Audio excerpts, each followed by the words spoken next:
Então, são 9 horas e 1 minuto. Eu vou começar a gravação para já assim começar assim logo, mas assim eu vou falar devagar, não tem problema.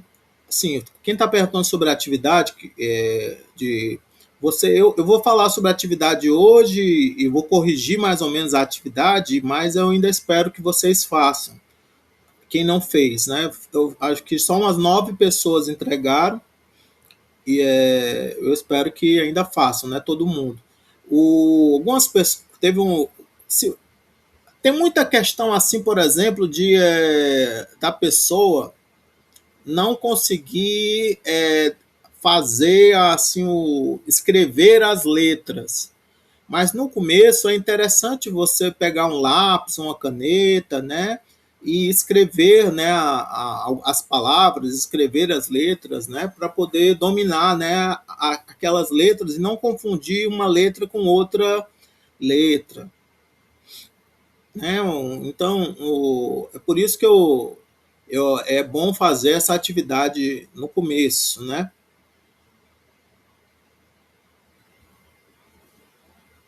Se a Miriam fez no caderno de caligrafia. Você pode fazer num caderno comum, mas o caderno de caligrafia às vezes ajuda, né? Você a saber os espaços, o tamanho, né? Da letra minúscula para a letra maiúscula, né? Esse tipo de coisa. O...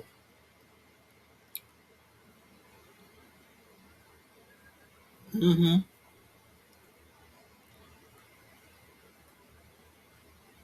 Então, gente, eu já comecei a gravação, eu gosto de me apresentar e dizer que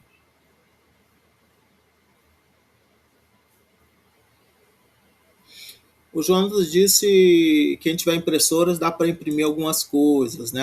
As folhas, né? As páginas de caligrafia. Provavelmente sim. Se você buscar, você deve encontrar, né? As páginas de caligrafia. Não precisa comprar um caderno de caligrafia. Se você quiser comprar um caderno de caligrafia, normalmente eles se chamam caderno de pauta dupla, né?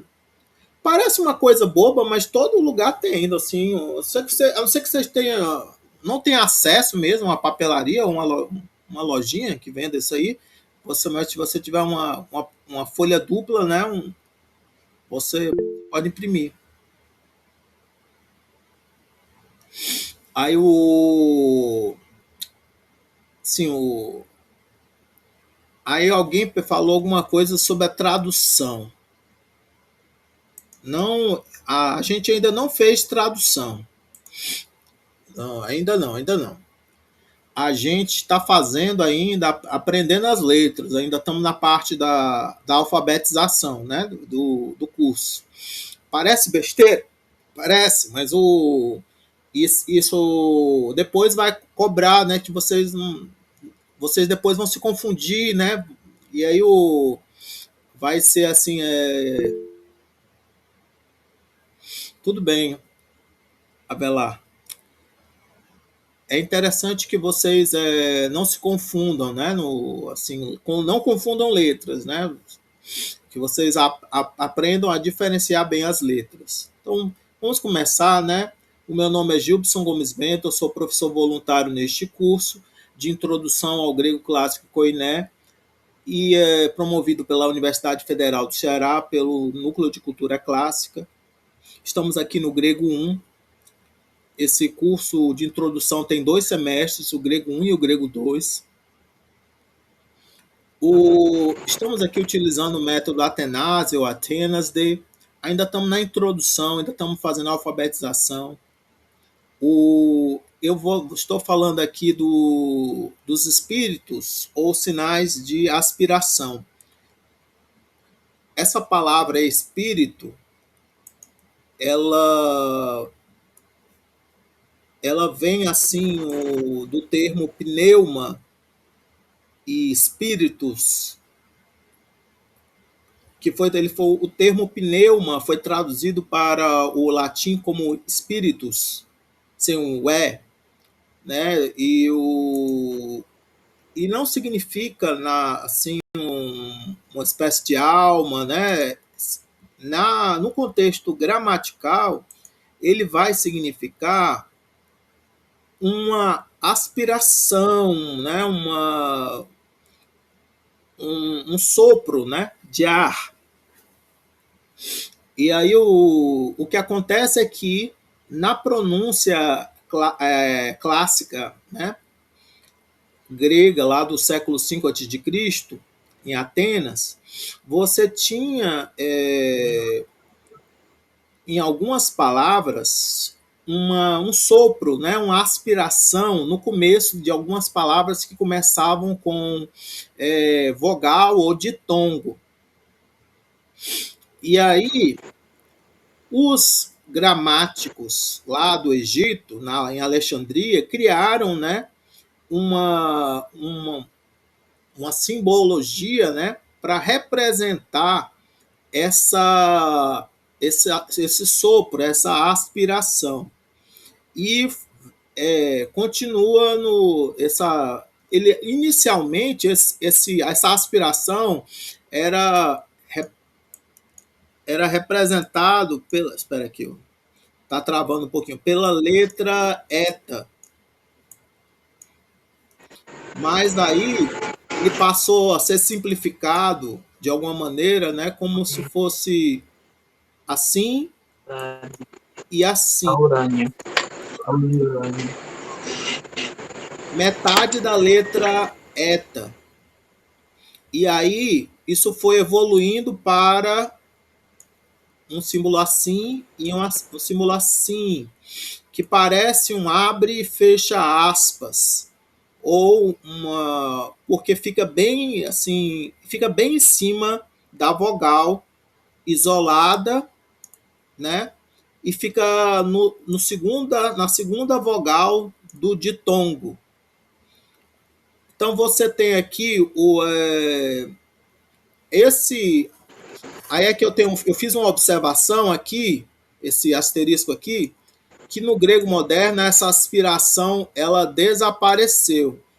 Até os anos 80, os gregos eles ainda colocavam esse sinal aqui nas palavras que tinham essa aspiração lá no grego antigo, mas eles não pronunciavam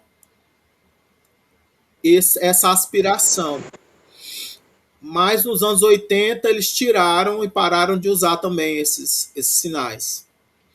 Então aqui então o estudo, né, da gramática histórica nos diz que em palavras como essa aqui, hen, você atia um sopro, né? Hen, no começo. Isso aqui significa a palavra, o numeral um. Tudo bem? Aí aqui, por exemplo, nesse ditongo aqui, que na verdade evolui para um dígrafo, você tinha hu, hu, hu, hu, com dois U's, né? Aí, hu, você coloca no segundo elemento, do ditongo. Aí você não coloca no primeiro, coloca em cima do segundo, do ditongo. Aí você tem aqui outras duas palavras que. Alex, parece que o seu microfone está ligado, o Jonathan está falando. Aí aqui tem duas outras palavras que são parônimas, né? Que é o en, que significa a preposição em ou dentro, né? E o, que significa o advérbio não, não. Tudo bem? Então, olha, a diferença entre essas duas palavras aqui e essas duas palavras aqui era somente a aspiração, né? Na pronúncia clássica ática de Atenas. Todo mundo está entendendo? Então, esse sinal aqui era chamado de espírito áspero ou espírito rude. E aqui, esse sinal aqui era chamado de espírito brando ou suave. Brando ou suave. Ele significa que não tem aspiração. Não tem aspiração. A aspiração é representada pelo espírito rude ou áspero, que é esse, como se fosse assim um Czinho, né, em cima da vogal. E o que é como se fosse assim o contrário, né, significa que não tem nenhuma aspiração. Quando você está lendo um texto que está muito pequeno ou que está muito tá fotocopiado, não dá para ver direito. Então você vai ter muita dificuldade de ler. Você está entendendo? É um símbolo que não se lê, não se, como é que eu posso dizer, não se decodifica com facilidade. Você normalmente tem que decorar a palavra que tem né, esses espíritos e decorar o contexto em que elas aparecem. E aí como você vai decorar o contexto, você acerta sem precisar. Então, vocês estão entendendo? Então, na prática, ele não é um sinal bom assim de te ensinar assim como é que deve ser pronunciado, né? A maneira ática clássica. E a maneira koiné provavelmente já não era mais pronunciado e a maneira moderna já não é pronunciado mais. Vocês estão compreendendo?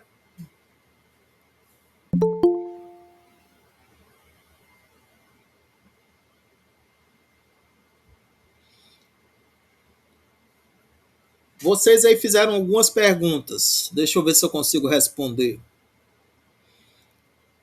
A atividade, vamos ver aqui. O dia, esse aqui, é um sinal mais presente no grego. Então esse sinal muda o sentido da palavra. Ele vai ser, não é que ele mude, ele representa uma aspiração, um sopro que aparecia no grego clássico do século V a.C. E esse som, né, era como se fosse a gente, a gente considera como se fosse uma consoante. Tá entendendo, Alex? Então, como a gente considera como se fosse uma consoante, ele faz a diferença entre uma palavra e outra.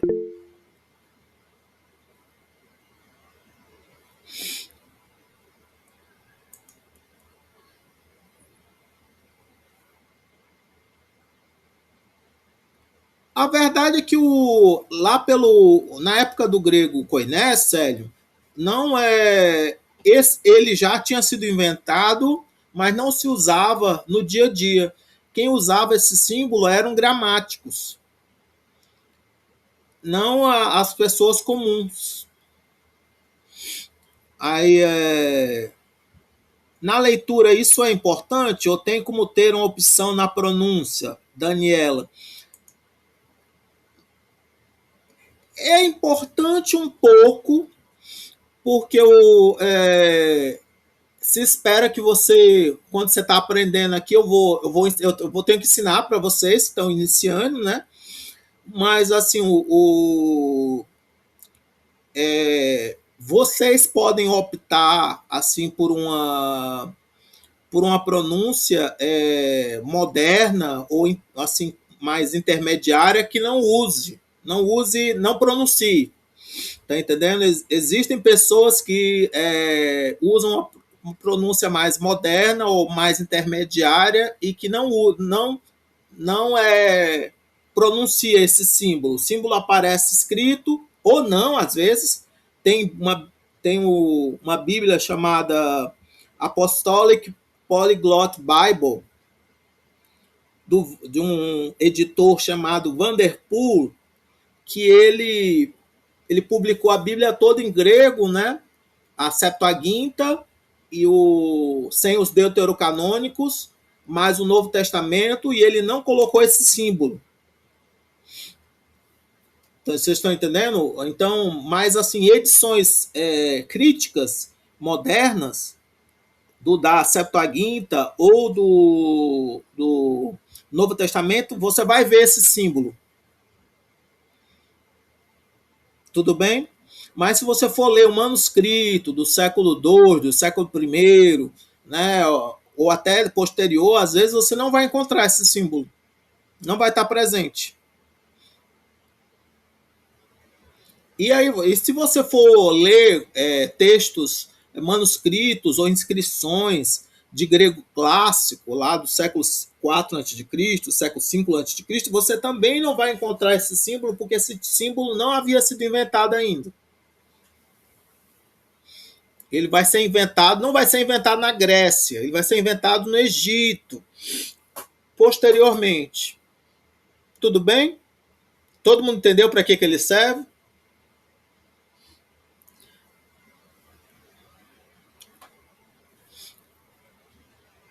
Continuando aqui. Isso, em Alexandria.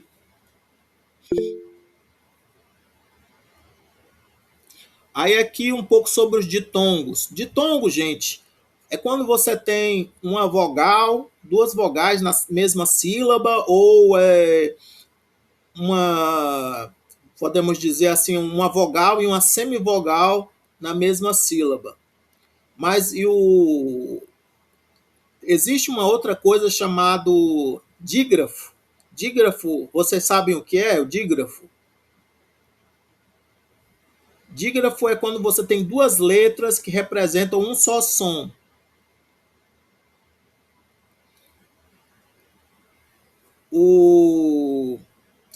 E fora isso, você também pode acontecer de a semivogal pode virar uma consoante. Acontece.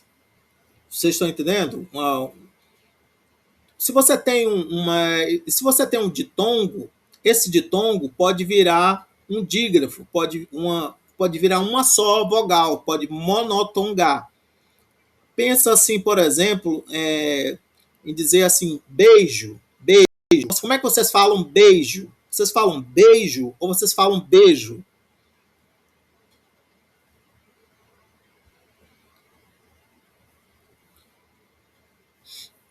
Pense em outras palavras como a palavra touro. Vocês falam touro ou vocês falam touro?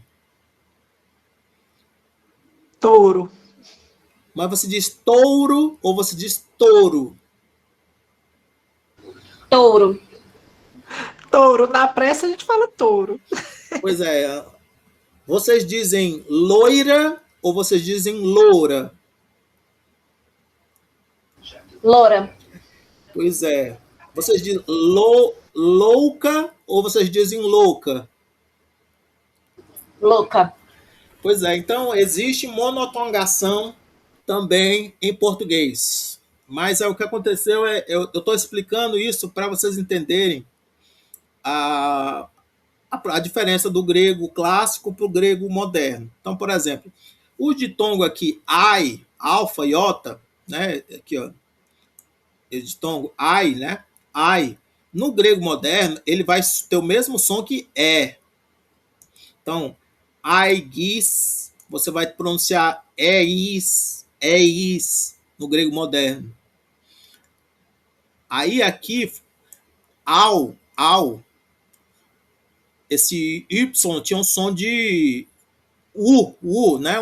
Um semivogal. Aí ele, no grego moderno, ele vai virar consoante, ele vai virar av. Então, autocrates, no grego moderno, vai virar aftocratis. Eu, vai também, o Y vai ficar consoante. Então, vai ficar ev.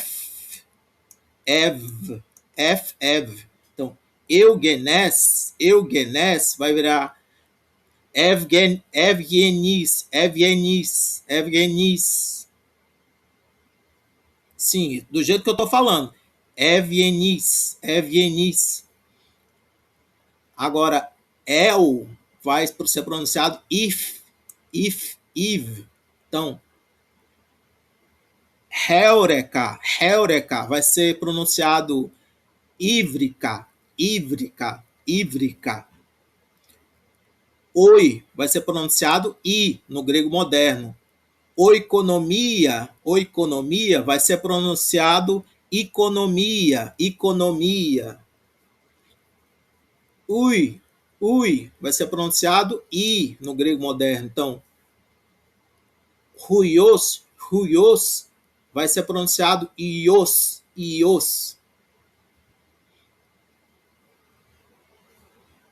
Isso aí é para poder fazer vocês perceberem algumas diferenças para o grego moderno.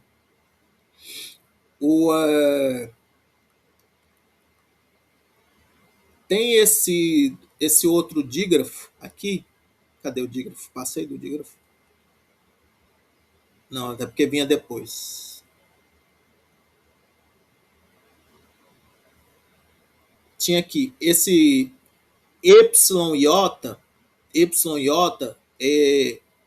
Algumas pessoas pronunciam ele como se fosse fazendo uma volta ao grego,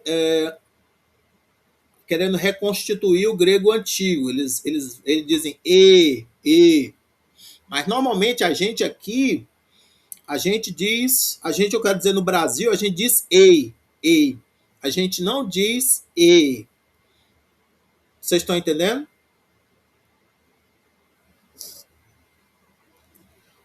E aí eles colocam assim como... Porque eles colocam às vezes assim, tipo, pronuncia como they. Mas pra gente, they tem ei. Não é e. Aí às vezes eles dão outra palavra lá do alemão, aí é mais parecido com e. Aí o Ômicron Y, aí no grego moderno eu esqueci, né? Mas o Y vai ter som de I também. Então, eikosi vai ser pronunciado no grego moderno como ikosi. Aqui, Ômicron Y vai ser pronunciado, vai ter uma evolução de o, nunca foi ou, tá bom? Mas ele vai variar de o para u e vai terminar sendo u. Vocês estão entendendo? No grego moderno ele é pronunciado assim, u. Então a gente diz assim, utis. Se você quer uma pronúncia mais clássica, tem que alongar o utis. Então eles dizem que é o som de mood. Esse é o exemplo que é dado, né, no Atenásio. Eu acho que é mais fácil você tentar fazer assim um U, mas algumas pessoas vão querer fazer um O.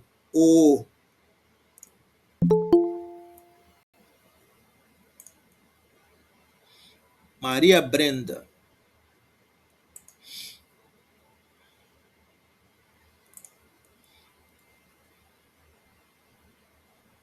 Ela entrou, Maria Brenda? Boa noite.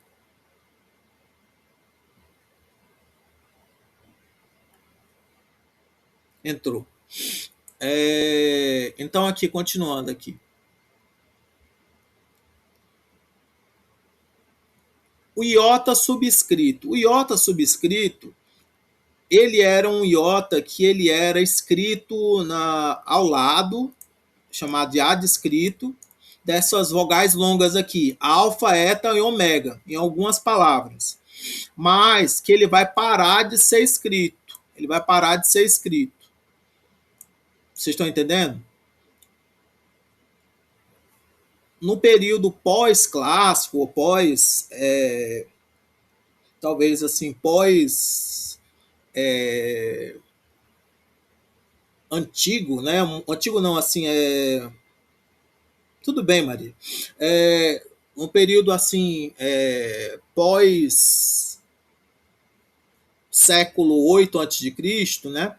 Ele para de ser. Por que foi parado de ser escrito? Porque provavelmente parou de ser pronunciado nessas palavras, né? Mas porque o que acontecia é que você sempre se buscava, né? O ser humano ele age em termos de pronúncia seguindo uma lei que é chamada de lei do menor esforço. Então quando você tem assim um hiato, você quer transformar num ditongo. Quando você tem um ditongo, você quer transformar numa vogal. Preguiça, a Fernanda Pérez está dizendo. Não, a gente na linguística chama de lei do menor esforço. Então, o que aconteceu foi isso. Esse iota que era escrito, em algumas palavras, ele parou de ser escrito.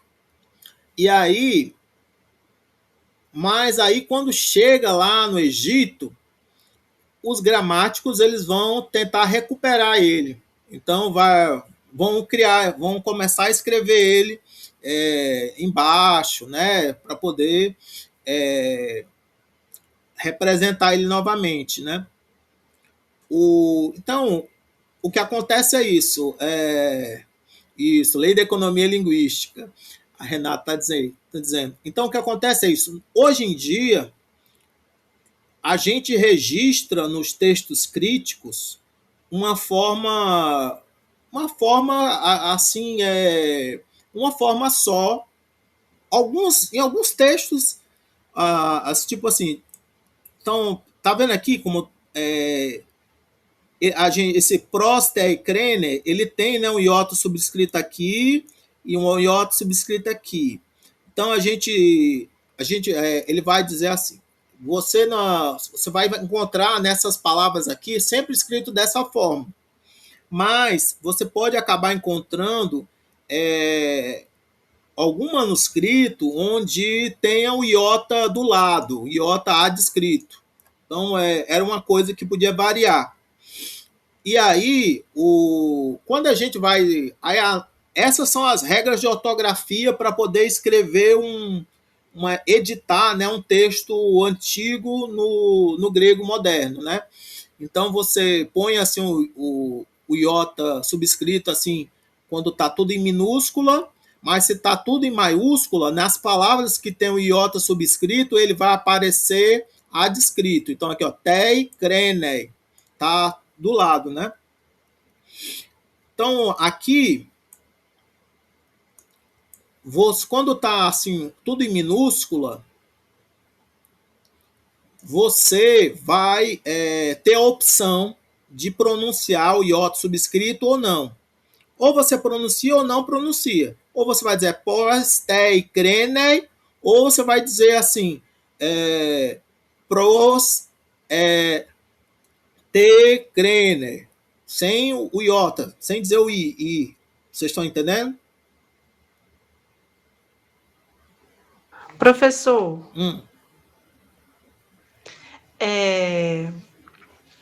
no caso, para pronunciar, então, a gente não necessariamente precisa usar, mas para escrever, sim. Nessa situação aqui, sim, porque é uma regra, está representando um marcador para um caso gramatical chamado caso dativo.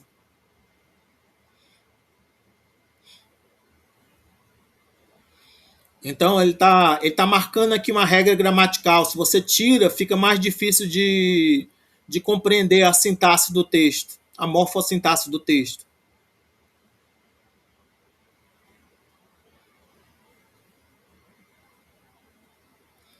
Aí aqui na prática, falar. Prática vai entrar mais na hora que a gente começar a praticar mais escrita, aí fica mais natural, então. Isso, exatamente. Parece complicado, mas não é. É uma regra. Isso, é uma regra. A regra ortográfica ela se manteve para marcar um caso. E desapareceu no grego moderno também, porque o caso dativo desapareceu no grego moderno. Eles têm que usar outras coisas para substituir o caso dativo. Eles têm que usar o preposição no lugar, sempre usar uma preposição no lugar, ou usar o caso genitivo, usar uma preposição com o caso acusativo, ou então usar o caso genitivo no lugar do dativo. Isso no grego moderno. Eu estou falando assim porque pode ser que vocês já tenham estudado casos, alguma língua com casos, tipo o alemão ou o latim. Aí eu não sei assim se vocês já estudaram, né, uma língua com casos. Mas isso. Aí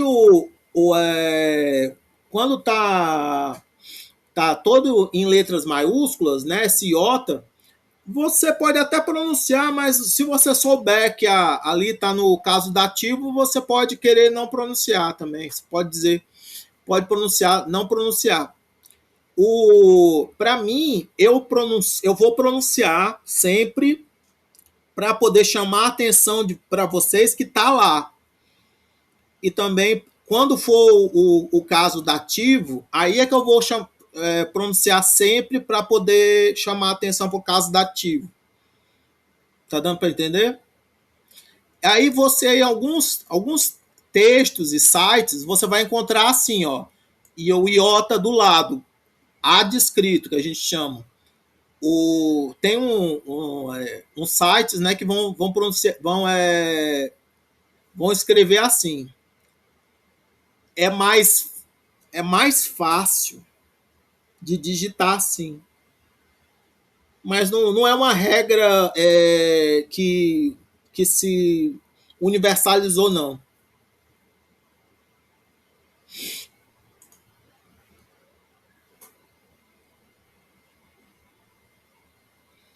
O caso dativo, a Fernanda comentou, em alemão marca principalmente o objeto indireto, quem recebe a ação. Respondendo à pergunta, wem, a quem? É semelhante no grego, mas o dativo vai ter outras funções também. O dativo vai ser o caso do objeto indireto, mas também vai ser assim, o locativo também, né, marcando o lugar, e outras funções. Pares de consoantes. Você vai encontrar consoantes duplas, assim, lambda, lambda, mi, pi, pi, tal, tal. Aí o que acontece?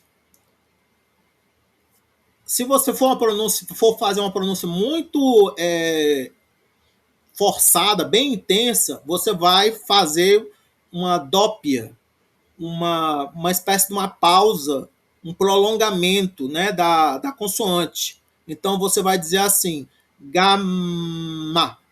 Vocês estão entendendo? Gamma. L. Ma. Pa. Pa. Pa. Pa. Ta. Ta. Ta. Ta. Vocês estão entendendo? Vai ter uma pausa, um prolongamento, né, da sílaba, algumas coisas assim. Aí agora, o caso, né, das exceções. Sim, quando tem assim um par de consoantes como lambda, lambda, mi, pi, pi, tal, tal, vai ter uma pausa entre elas ou um prolongamento. Então, assim, gamma, gamma, la, la, ma, pa, pa, up, pa, up, pa, ta, ta, ta, ta. Tá dando para entender? Aí aqui vai ter umas exceções, que é o gama gama, o gama kappa, o gama xi, o gama ki. Isso. Aí aqui, nesse caso aqui, não vai ter uma pausa. o que você vai... Porque o primeiro gama, ele vai ser pronunciado anasalado. Ele vai ser pronunciado como se fosse da palavra sim. Então eu digo angelos, que significa mensageiro, anjo, e âncora, que significa âncora. Ele é ele vem aqui, né, no começo da garganta, ele nasaliza aqui. Anc, anc, anx, anc. Tá dando para entender? Como são os sons? Aí na transliteração você vai transliterar pelo um nome é pelo N, né?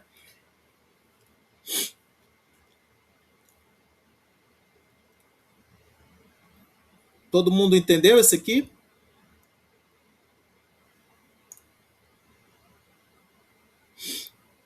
Aí na sequência, a gente vai falar sobre as consoantes duplas. O que são consoantes duplas? São consoantes que são formadas a partir de duas consoantes. Então, por exemplo, a zeta ou zdeta, ela é formada por sigma delta ou delta sigma. O Atenásia aqui ele propõe que você pronuncie sempre como sigma delta, mas a gente aqui no Brasil prefere pronunciar sempre como se fosse delta sigma, assim, z, z, z. A gente e os espanhóis também. Acho que os espanhóis, os franceses, eles sempre pronunciam assim como se fosse z, z, z, como se fosse assim um D e um Z. Mas no Atenásia é que ele propõe que você pronuncie assim como se fosse um ZD. Vocês estão entendendo? Como se fosse um wisdom. Não existe padrão geral europeu. Eles são todos muito divididos, né? Inglaterra, França, Alemanha pronunciam diferente. E eu acho que a Espanha concorda um pouco com a França, mas o problema é porque os espanhóis coisas, né? Eles têm problema com as vogais, né? Eles não fazem a diferença de vogal aberta para vogal fechada. E aí os franceses fazem. Então não tem uma concordância, né? O que eu estou dizendo aqui são as duas pronúncias mais comuns, né? E aí há uma... Existem casos em que que defendem, né, as duas pronúncias, né? Como, por exemplo, a palavra que dá nome ao título do livro, Atenas de. Em grego, Atenas de tem um final, zd, zd, zd. Aí, esse final, zd, é um resto de locativo que significa para um lugar. Então, Atenas de significa para Atenas. Então, por exemplo, esse seria uma palavra que seria um argumento para essa pronúncia aqui, sigma delta.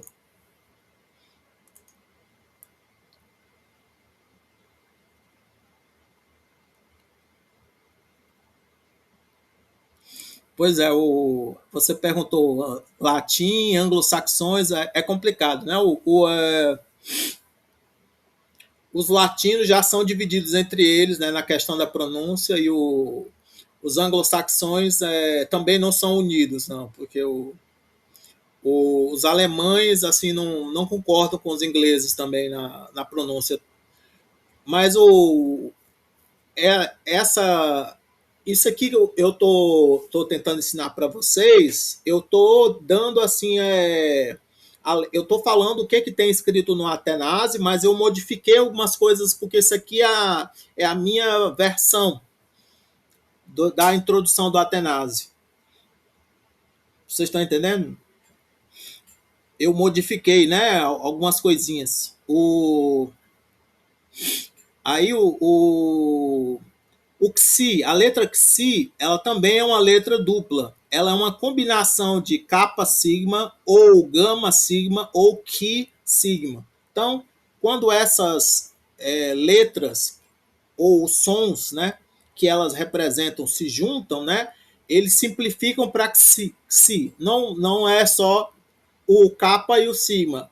O gama e o sigma, quando juntam, né, em vez de dizer gsi, vai também dizer xi. E o ki, si, em vez de dizer ki, si, vai dizer xi. Porque o que acontece é que essas três consoantes, o kappa, o gama e o ki, são muito próximas, são produzidas aqui na entrada da garganta. Uma é desvozeada, a outra é vozeada e a outra é aspirada. Também se diz assim que uma é assim sonora, a outra é muda e a outra seria aspirada mesmo. Aí o psi é a combinação de pi e sigma, de beta. Isso aqui é um errozinho de digitação chato que eu não tá corrigido aqui. Isso aqui é um sigma, viu, gente? Tem um delta, mas deveria ser um sigma. Beta e sigma, fi e sigma.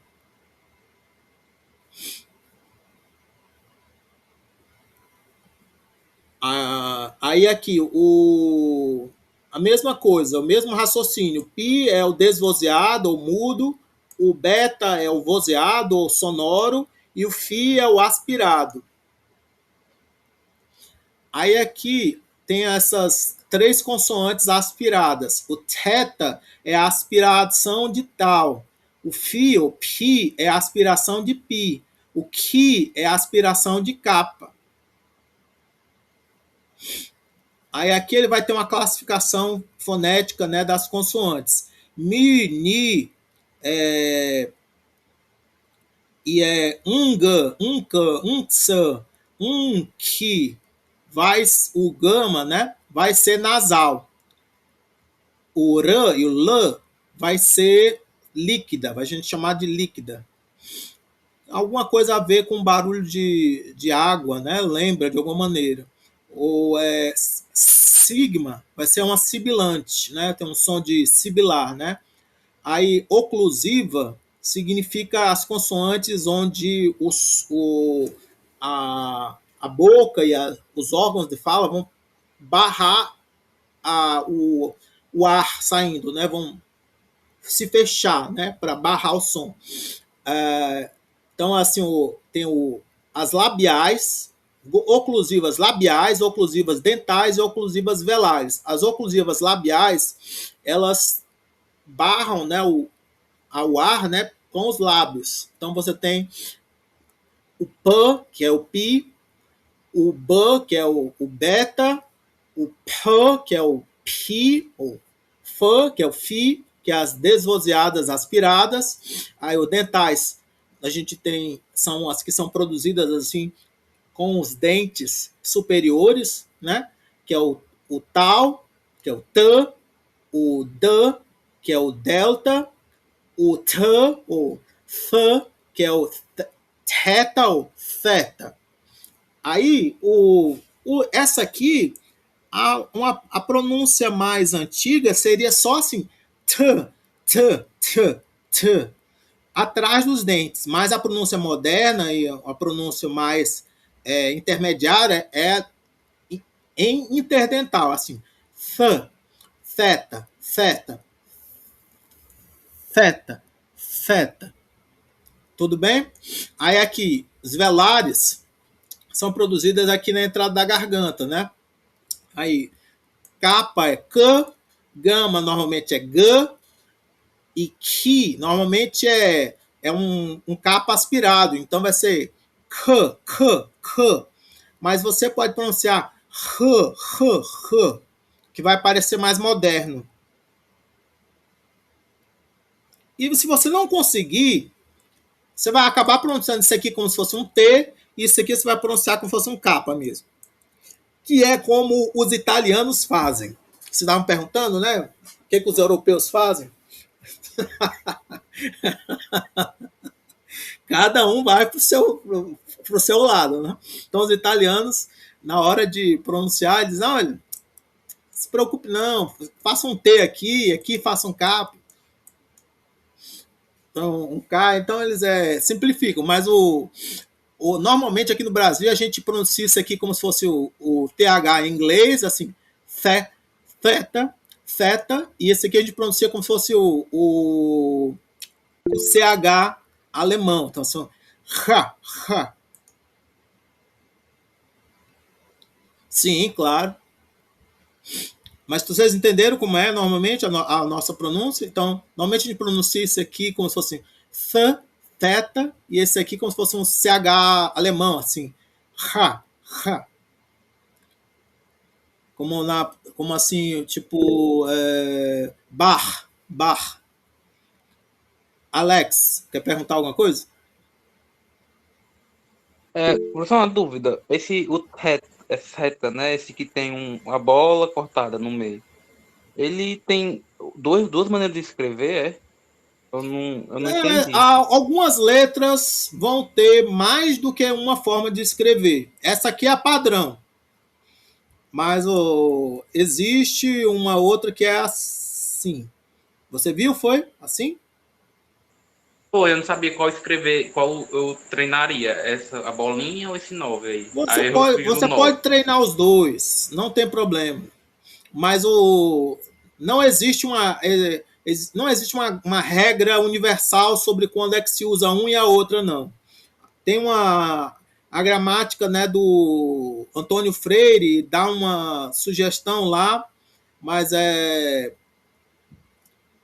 mais uma questão assim que uma regra ortográfica que mudou e que não é todo o texto que segue. Tudo bem?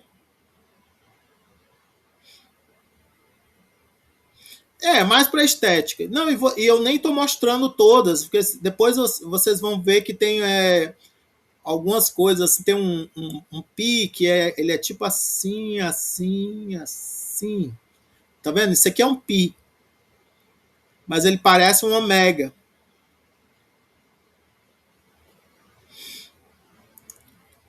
Então, aqui, por exemplo, o fi, ele pode ser assim. Vocês viram como foi que eu fiz? Dá uma volta e corta. O fi também tem essa aqui também. O beta tem um negócio assim. Não, começa de cima e vai assim. Tipo assim.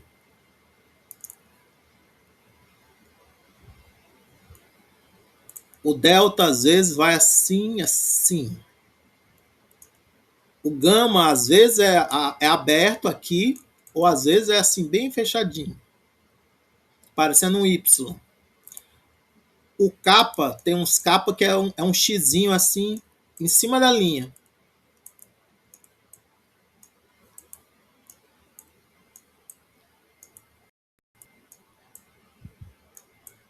Eu até acho difícil de fazer.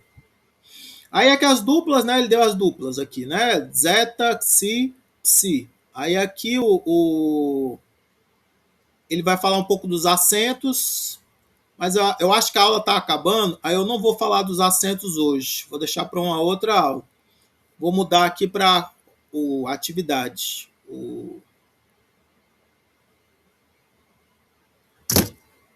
Desculpa, gente.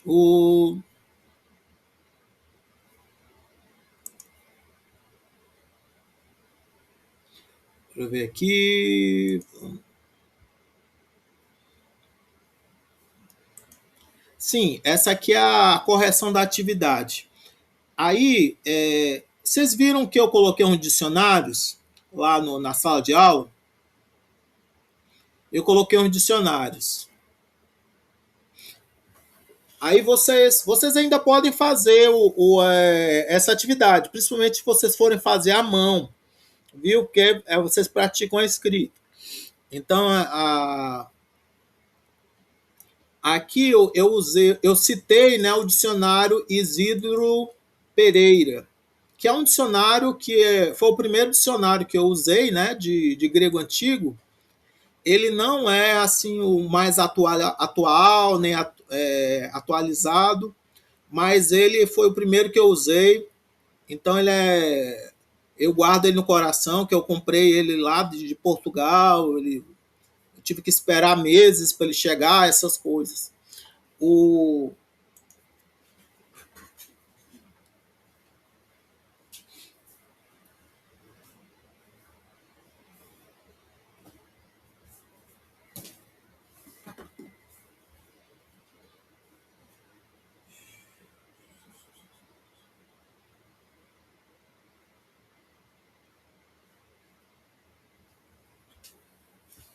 sim, eu coloquei vários dicionários lá no Google Sala de Aula, né? Mas aí Então, assim, o Isidro é esse aqui. Ele é, ele é grego-português, português-grego. Mas e você encontra ele aqui no Brasil, mas assim, um pouco caro. Mas o outro que está em português também está mais caro. Então, ele, ele, ele, é, ele é menor do que o outro que está em português, mas ele é clássico, grego clássico e koiné. Ele não é grego moderno. Então, se vocês virem ele na livraria, não se confundam. Esse aqui não é grego moderno. Tá bom? Tudo bem? Eu devia ter pego de grego moderno para vocês não se confundirem, mas deixa para lá. Eu peguei. Aí tem esse outro que inicialmente ele foi vendido assim, em 5 volumes. E aí era R$ 70 cada volume. Mas que ele foi vendido pela editora Atelier inicialmente. Mas hoje em dia ele é vendido em um volume só pela Atelier e pela Minema. E ele é mais caro que o do Isidro, sempre. Ele o preço dele na promoção é quase R$ 300. Vocês estão entendendo? Eles são os 2 dicionários em português, fora o de grego moderno. Que vocês, se você for comprar, tome cuidado para não comprar o de grego moderno. Aí tem os outros que no Novo Testamento, que tem mais de um do Novo Testamento, que ele só tem as palavras que tem no Novo Testamento. Tudo bem? Aí eu dei uma olhada lá nos que eu coloquei lá no Classroom, aí você vai dando uma olhada e tudo mais, para você não ficar comprando à toa. Aí, assim, vamos aqui olhando. Aí eu citei aqui as páginas do Isidro onde apareciam essas palavras. Então, a enigma. Então, olha, aqui, olha. Existe o dicionário da Oxford? Existe. Ele não é muito caro. Tá falando em inglês? Grego-inglês? Grego clássico inglês? Sim. Ele não é muito claro. Mas ele é um mini dicionário. Ele não é um dicionário grandão assim que você vai. Eu tenho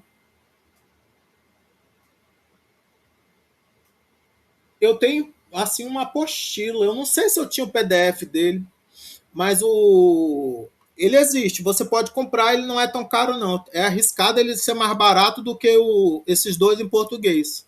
Deixa eu ver aqui. Acho que diz assim, Classical Greek, né? É, é porque é porque tem um de latim que ele tem muita, assim, quase todas as palavras. Eu tô falando desse que é bem enorme, assim. Eu não sei se tem um equivalente em grego para isso. Não, assim, o equivalente em inglês seria como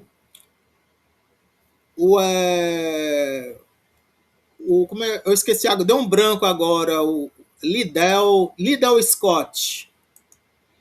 Em inglês, o maior dicionário é o Liddell Scott. Mas aí mas você não vai conseguir comprar um Liddell Scott. Você não vai gastar R$ 1.000. Vai gastar R$ 1.000? Mas Sim, mas o PDF também do Leader Scott é complicado de mexer. Então, é mais fácil você consultar o Leader Scott em sites. Então, lá eu botei um bocado de links para sites onde você pode consultar o Leader Scott. Lá tem o como é o nome? Tem o Elas, tem o Logeion, tem outro site, tem o Perseus Library. Nesses 3 sites você pode consultar o Leader Scott. Tudo bem? E aí existe um aplicativo chamado Greek Reference que você pode também usar no celular. Eu não botei, mas vocês podem procurar no celular. Procurem por um aplicativo chamado Greek Reference.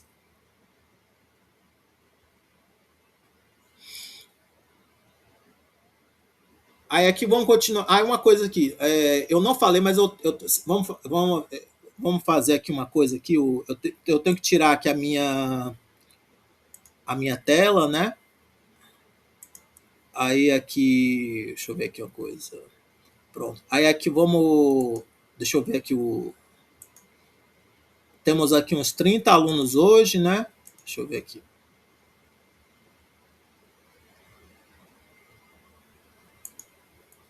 Sim, aí aqui, deixa eu ver aqui quem é que veio hoje. Vamos fazer a chamada. A Avelar, Alex, Alexandro, Analice, Augusto Levi, Aurenila, Esmeraldo, Célio Neri, Cristiano Araújo, Daniela Barbosa, Denise Lima, Fernando Pérez, Francisco Paes, Juan, Walter, Jefferson Santos, Joab Santana, João Ribeiro, Jones de Souza, Jonatas Ismar, Levi Souza, Livian Landim, Maria Brenda, Micael Nogueira, Miriam Lacerda Alves, Mirela Moreira, Rebeca Felipe, Renata Reis, Rossano Vina. Aí, pronto. Aí agora, então eu vou falar aqui as palavras e vocês vão repetindo aí. Não precisa abrir o microfone. Enigma. Repitam aí. Enigma. Enigma. Enigma. Aí o cognato em português seria enigma. Axioma. Axioma. Axioma. O cognato em português seria axioma. Aroma. Aroma. Aroma. O cognato em português seria aroma. Asthma. Asthma. Asthma. O cognato em português seria asma. Grama. Grama. O cognato em português seria gramática. Não é o grama de grama de peso. É um grama assim de escrita, né? Aí, derma. Derma. O cognato em português seria dermatologista, derme. Diadema. Diadema. O cognato em português seria diadema, que é uma espécie de tiara ou coroa. Diafragma ou diafragma. O cognato em português seria diafragma. Dilema. Dilema. Dilema. O cognato em português seria dilema. Diploma. Diploma. O cognato em português seria diploma. Dogma. Dogma. O cognato em português seria dogma. Drama. Drama. O cognato em português seria drama. Emblema. Emblema. O cognato em português seria emblema. Zeugma. Zeugma. O cognato em português seria zeugma, que é uma figura de linguagem. Tema. Tema. O cognato em português seria tema. Teorema. Teorema. o cognato em português seria teorema. Idioma, idioma. O cognato em português seria idioma. Kinema, kinema. O cognato português seria cinema. Clima, clima. O cognato português seria clima. Coma, coma. Não existe um cognato, né, bem em português. Em inglês existe coma, que significa vírgula. E no começo dos anos 20, melhor, dos anos 10, no começo dos anos 1900, melhor dizendo, usou-se essa palavra coma com acento como sinônimo de vírgula no Brasil. Eu encontrei no dicionário. Aí aqui. Professor, em espanhol, acho que é coma, né? Ainda? É ainda? Pois é, mas no Brasil a gente praticamente não usa, né? Mas eu encontrei no dicionário, assim, sendo usado, né? Um dicionário de 1909, essa palavra coma, com acento. Mas é como esse livro, esse aqui é um exercício que foi tirado de um livro em inglês, coma em inglês significa vírgula. Aí aqui, continuando. Matema. Matema significa conhecimento, né? Lição. Aí o cognato em português é matemática, por exemplo. Aí miasma, miasma. Seria miasma, né? O cognato em português. Nomisma, nomisma. O cognato em português seria numismática. Tem a ver com coleção de moedas, né? Estudo das moedas, né? Nomisma é uma moeda. Onoma, onoma significa nome, né? Então, um dos cognatos é onomatopeia, né? Que é um nome que imita um som, né? De alguma coisa da natureza. Aí, plasma, plasma, né? Plasma. Pneuma, pneumático. Poema, poema. Pragma, pragmático. Prisma, prisma. Problema, problema. Reuma, reumatismo, reuma. Stigma, estigma. Síntoma, sintoma. Sistema, sistema. Esquema, esquema. Esquisma, cisma. Uma divisão, né? Soma, psicossomático, por exemplo, né? Tem a ver com o corpo, né? Soma tem a ver com o corpo. Flegma ou plegma dá pra gente fleumático, fleuma, flegma ou ainda fleugma. Tem a ver com humores. Aí, casma, aí dá alguma coisa como casma, é uma depressão profunda. Croma, dá pra gente cromado, croma, é cor, né? Croma é cor. Aí os 12 deuses do Olimpo. Roidodekateoi tu Olimpo. Zeus, ou Zeus, tá? Zeus ou Júpiter, né? Chamado em português. Ártemis, Ártemis, Artemisa ou Diana em português. Hephaistos, Hefesto ou Vulcano em português. Hera, Hera ou Juno em português. Poseidon, Posido ou Poseidon ou Netuno. Ares, Ares ou Marte. Atena, Atena ou Minerva. Afrodite, Afrodite ou Vênus, em português. Dionysos, Dioniso ou Baco. Por algum motivo as pessoas colocam um I aqui. Tem mais de 13 mil pessoas no Brasil chamadas Dioniso com I, bem aqui. Por algum motivo. mas o nome deveria ser Dionísio e não Dionísio. Dionísio. Assim, o acento aqui, né? Então, se vocês pesquisarem no IBGE, realmente tem umas 13 mil pessoas chamadas Dionísio e só umas 300 chamadas Dionísio. Muito pouco. É estranho. Aí aqui é Dionísio ou Baco, Apolo ou Febo, Hermes ou Mercúrio, Deméter ou Ceres, as 9 musas, Raenea Musai, Cleió, chamado em português de Clio, Melpomene, chamado em português de Melpomene, Polímnia, chamado em português de Polímnia, Euterpe, Terpsicora, Urânia ou Celeste, Thalia, Thalia, Erato ou Amorosa, Calliope.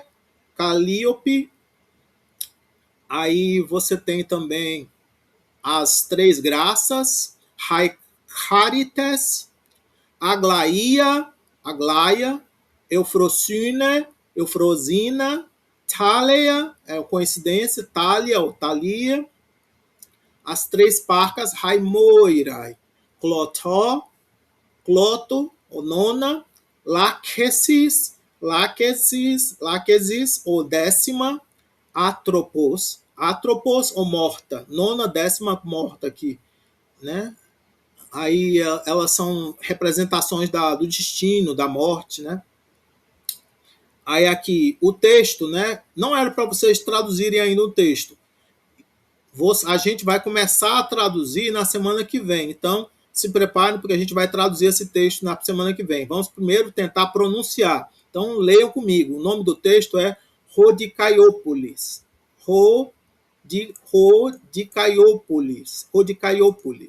Rodicaiópolis, Athenaios estin. Rodicaiópolis, Athenaios estin.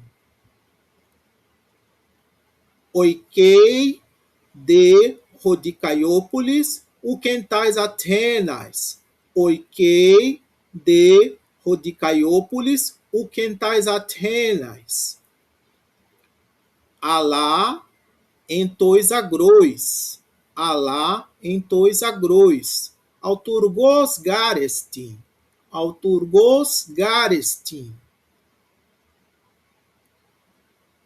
Georgei ton kleron,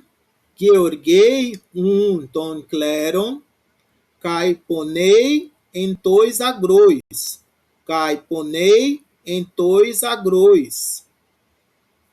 Chalepos destin novios. Rogar cleros estimicros. Macros de rouponos.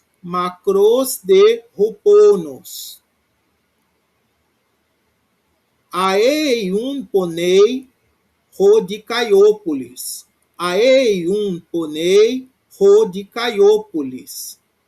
Kai polakis stenadzei, kai legei. Ó Zeus, Chalepos estin nobios. Ó Zeus, Chalepos estin nobios. Aperantos garestinoponos. Micros de rocleros. Caiu polinciton pareque.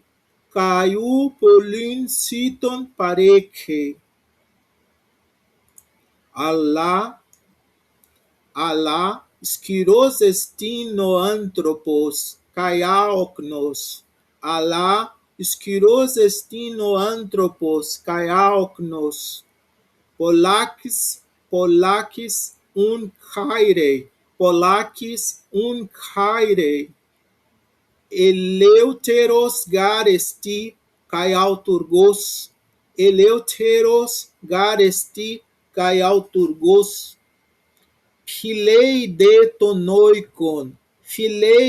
tonoikon, kalos garestin hokleros, kalos garestin hokleros, kai siton parekei, upolin ala hikanon, kai siton parekei, upolin ala hikanon. Todo mundo ouviu direitinho? Vocês repetiram aí, gente? Todo mundo repetiu? Se não repetiram, revejam o final da aula, né, na gravação e repitam. Vocês acharam muito ligeiro? Meu Deus, eu tenho. Não pode ser. Eu não consigo falar rápido.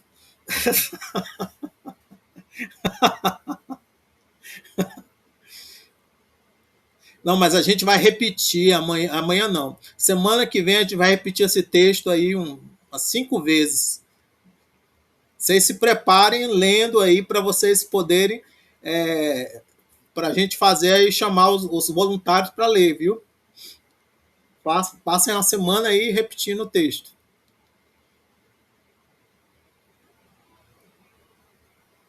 Tá tudo bem, gente? Podemos concluir a aula?